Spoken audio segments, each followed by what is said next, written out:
अमेरिकी bond market में वो हो गया जो बीते 19 सालों में कभी नहीं हुआ। बॉन्ड यील्ड 2007 के बाद के उच्चतम स्तर को छू चुकी है।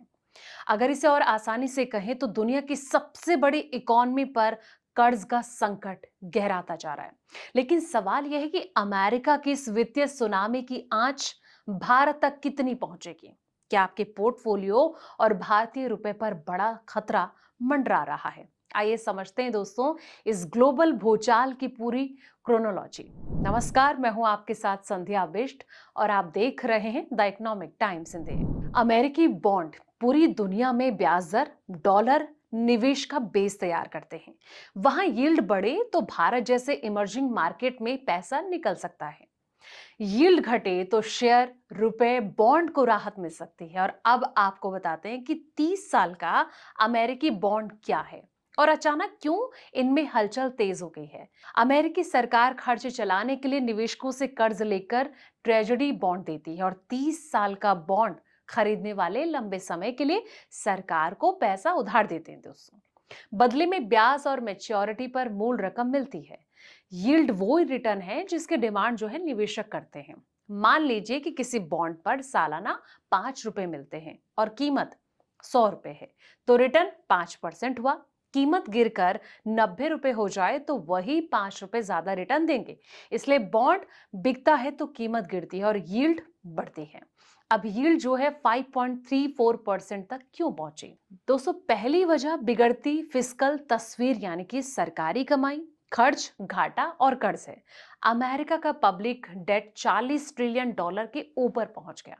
पुराने कर्ज और नए घाटे के लिए लगातार बॉन्ड बेचने हैं। सप्लाई ज्यादा और मांग कमजोर तो खरीदार ज्यादा यील्ड मांगते हैं। दूसरी वजह अमेरिका, इजराइल और ईरान के बीच वॉर और साथ ही तेल का $90 प्रति बैरल के ऊपर जाना। महंगा तेल महंगाई बढ़ा सकता है। निवेशक सोचते हैं कि अगले 30 साल में महंगाई ज्यादा रही तो कम रिटर्न बेकार होगा, इसलिए वो ज्यादा यील्ड मांगते हैं। तीसरी वजह है भारी उधारी और ब्याज दरों की अनिश्चितता। 18 अगस्त को 30 साल की जो यील्ड है 5.327% पहुंच गई, जिस बाजार में 5.34% का 19 साल का हाई कहा गया। 10 साल की यील्ड करीब 4.74% थी। रॉयटर्स के मुताबिक वॉर, तेल, कर्ज और भारी सप्लाई बिकवाली के ये बड़े फैक्टर हैं दोस्तों। अब अमेरिका ने क्या किया है? यूएस ट्रेजरी 10 से 20 साल और 20 से 30 साल वाली जो सिक्योरिटीज के हर बायबैक की सीमा $2 अरब से बढ़ाकर कम से कम $4 अरब करेगी। अब व्यवस्था जो है 9 सितंबर से 4 नवंबर 2026 तक चलेगी। आधिकारिक ऐलान के मुताबिक मकसद लॉन्ग टर्म सिक्योरिटीज में लिक्विडिटी सपोर्ट बढ़ाना है। पहले अधिकतम $69 अरब के बायबैक की योजना थी।